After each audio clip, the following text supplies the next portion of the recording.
शुरू करें कहकर बिस्मिल्लाह।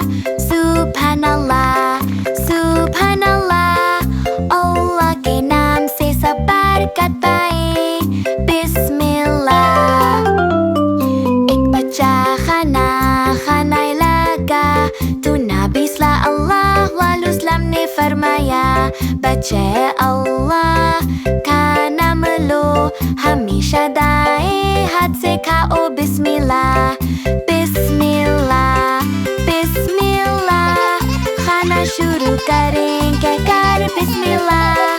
सुभानअल्लाह सुभानअल्लाह, अल्लाह के नाम से सब बरकत पाए। बिस्मिल्लाह।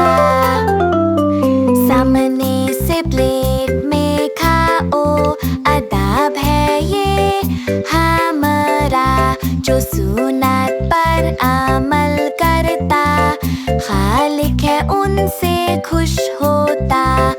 पहला अदब बिस्मिल्लाह, दूसरा अदब दायान हाथ, तीसरा अदब अपने सामने, लिखे हैं हमें कमेंट में। बिस्मिल्लाह बिस्मिल्लाह